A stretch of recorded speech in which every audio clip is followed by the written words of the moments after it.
ಕರ್ತನಿಗೆ ಶುಭಗಳು, ನಿಮ್ಮೆಲ್ಲರಿಗೆ ಶುಭಗಳು. ಚೆನ್ನಾಗಿದ್ದೀರಪ್ಪ? ಕರ್ತನ ನಾಮದಲ್ಲಿ ಆನಂದ, ಸಂತೋಷ, ಸಮಾಧಾನ. ಏಕೆಂದರೆ ಕರ್ತನು ನಮ್ಮ ಜೀವವು. ಕರ್ತನಲ್ಲಿ ನಮಗಿರುವ ಆಸಕ್ತಿ, ಕರ್ತನು ನಮಗೆ ಪ್ರೀತಿಸಿದ್ದಾನೆ. ಪರಿಶುದ್ಧರಾಗಿ ಜೀವಿಸ್ರಿ, ನಾನು ಪರಿಶುದ್ಧವಾಗಿದ್ದೇನೆ, ನೀವು ಕೂಡ ಪರಿಶುದ್ಧವಾಗಿರಿ ಅಂತಂದು ಹೇಳಿದ್ದಾನೆ.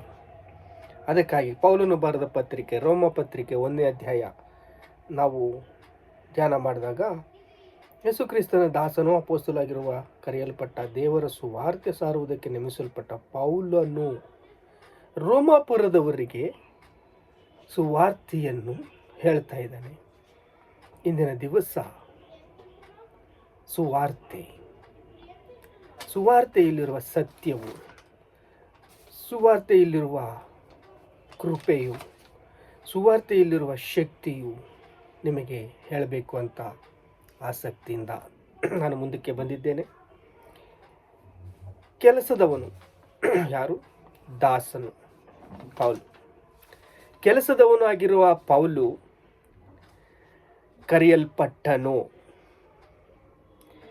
ಕರೆಯಲ್ಪಟ್ಟು ಪರಿಶುದ್ಧನಾಗಿ ಜೀವಿಸಿದನು, ಪ್ರತ್ಯೇಕವಾಗಿ ನೇಮಿಸಲ್ಪಟ್ಟನು.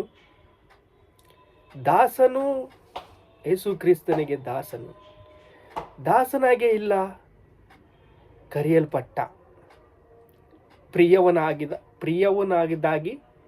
ಆಗಿದ, ಪರಿಶುದ್ಧನಾದ, ಪ್ರತ್ಯೇಕವಾಗಿ ನೇಮಿಸಲ್ಪಟ್ಟ.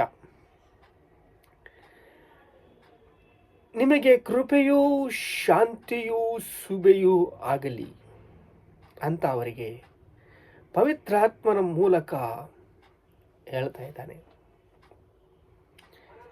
ಈಗ ಬೆಳಕು ಕತ್ತಲಿನಲ್ಲಿ ಬೆಳಕು, ಈ ಬೆಳಕಿದೆಯಲ್ಲ ಲೋಕದಲ್ಲಿ ಪ್ರಕಾಶಿಸುತ್ತಿತ್ತು. ಆದರೆ ಕತ್ತಲು ಅದನ್ನು ಗಮನಿಸಲಿಲ್ಲ.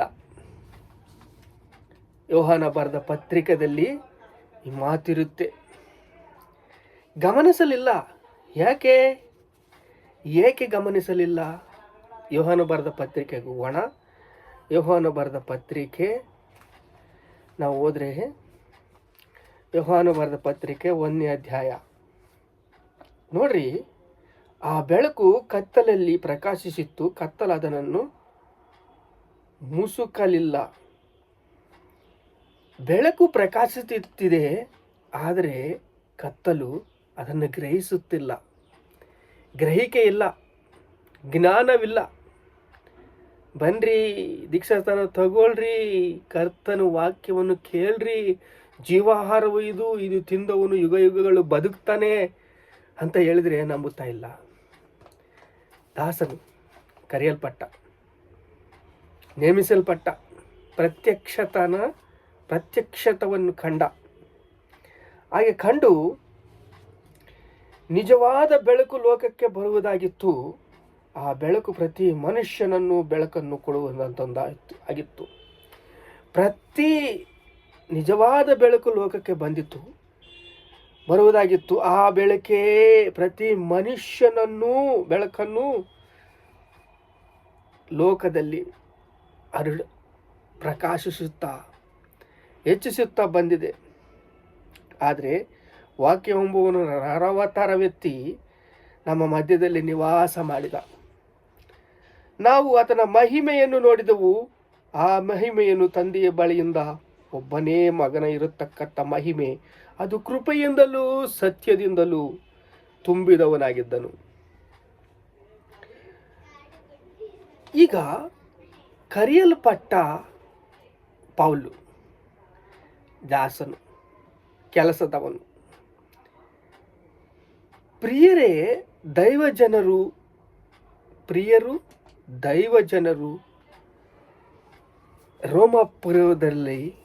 ರೋಮಾಪುರದಲ್ಲಿ ಪ್ರಿಯರು ದೈವಜನರಾಗಿದ್ದವರಿಗೆ ಪ್ರವಾದಿಗಳ ಮಾತನ್ನು ಕೊಡ್ತಾ ಇದ್ದಾನೆ. ಪ್ರವಾದಿಗಳ ಮಾತು ಈ ಪ್ರವಾದಿಗಳ ಮಾತು ಏನು ಅಂದರೆ, ನೋಡ್ರಿ, ನಮ್ಮ ತಂದೆಯಾಗಿರುವ ದೇವರಿಂದಲೂ ಕರ್ತನಾಗಿರುವ ಯೇಸು ಕ್ರಿಸ್ತನಿಂದಲೂ ನಿಮಗೆ ಕೃಪೆಯೂ ಶಾಂತಿಯೂ ಆಗಲಿ. ಸುವಾರ್ತೆಯನ್ನು ಸಾರಿ ಹೇಳುವುದೇನೆಂದರೆ, ಮುಂಚಿತವಾಗಿ ಪವಿತ್ರಾತ್ಮನ ನನ್ನ ಪ್ರವಾದಿ ಮೂಲಕ ಮಾತು ಕೊಟ್ಟಿತು. ಪ್ರವಾದಿಗಳು ನಿಮಗೆ ಕೊಟ್ಟರು, ವಾಗ್ದಾನ ಕೊಟ್ಟರು. ಆ ವಾಗ್ದಾನವನ್ನು ನಾವು ಸ್ವಾತಂತ್ರ್ಯಿಸಿಕೊಳ್ಳಲಿಲ್ಲ. ಆ ವಾಗ್ದಾನವನ್ನು ನಾವು ಪ್ರವಾದಿಗಳ ಮೂಲಕ ಮಾತು ಕೊಟ್ಟನು. ಈ ಸುವಾರ್ತೆ ದೇವರ ಮಗನು, ನಮ್ಮ ಕರ್ತನು ಆಗಿರುವ ಯೇಸು ಕ್ರಿಸ್ತನ ವಿಷಯವಾದದ್ದು.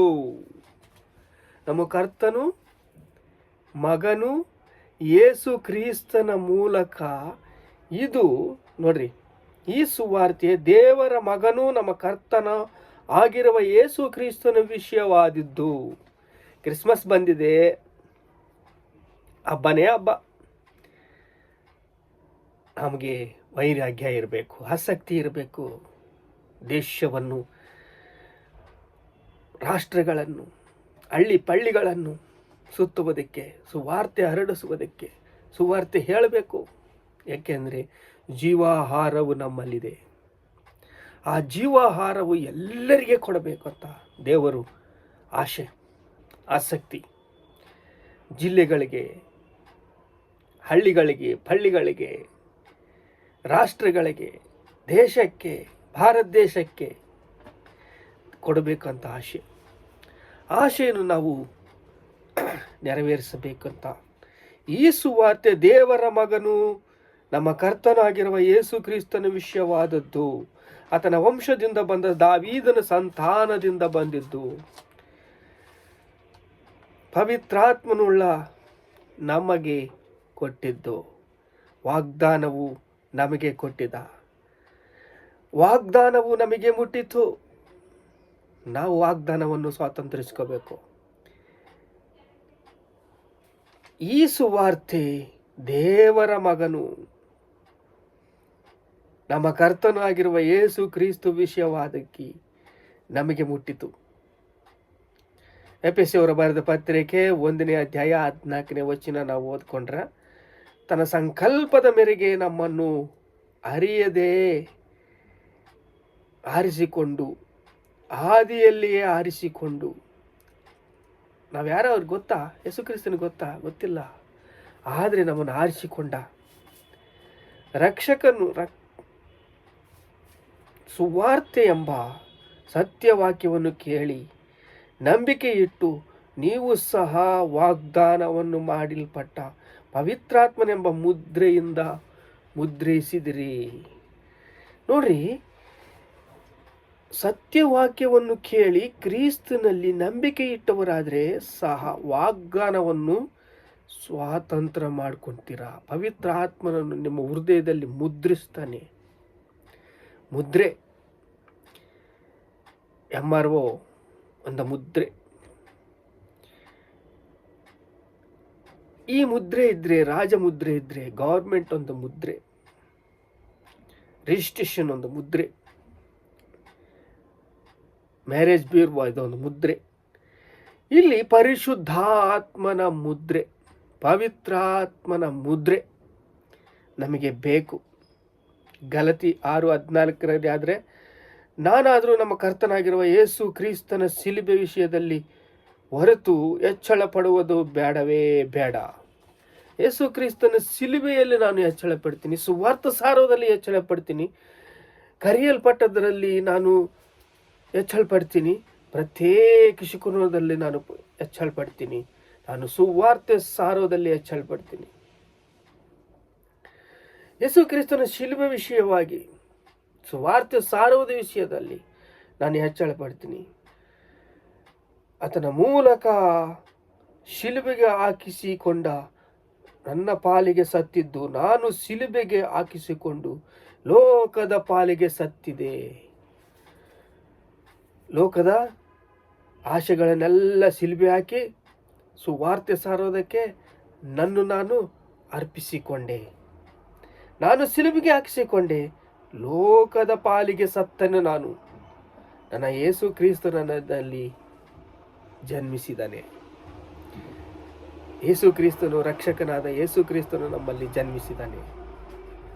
ನಮ್ಮಲ್ಲಿ ಯೇಸು ಕ್ರಿಸ್ತನು ರಕ್ಷಕನು ಜನ್ಮಿಸಿದ್ದಾನೆ. ಪ್ರಾರ್ಥನೆ ಮಾಡ್ಕೊಳ್ಳೋ ತಂದೆ, ನಿಮಗೆ ಸ್ತೋತ್ರ ಸ್ತೋತ್ರ ಸ್ತೋತ್ರ. ಕರ್ತನೆ, ನಿಮಗೆ ಸ್ತೋತ್ರ. ಪರಿಶುದ್ಧಾತ್ಮ ದೇವರೇ, ಕರೆಯಲ್ಪಟ್ಟ ಪೌಲು ಎಷ್ಟು ರೋಷವುಳ್ಳವಾಗಿ ಪ್ರಾರ್ಥನೆ ಮಾಡಿ ಸುವಾರ್ಥ ವಿಷಯದಲ್ಲಿ, ಶಿಲುಬೆ ವಿಷಯದಲ್ಲಿ, ಲೋಕದ ವಿಷಯದಲ್ಲಿ, ಎಲ್ಲ ವಿಷಯದಲ್ಲಿ ಸಿಲುವಾಗಿಸಿಕೊಂಡು ತಂದೆ, ಆ ಕರೆದ ತಂದೆ, ನೇಮಿಸಲ್ಪಟ್ಟ ದಾಸನಾದ ಒಳ್ಳೆ ಕೆಲಸಗಾರನಾದ ಅದ್ಭುತ ಮಾಡಿದ,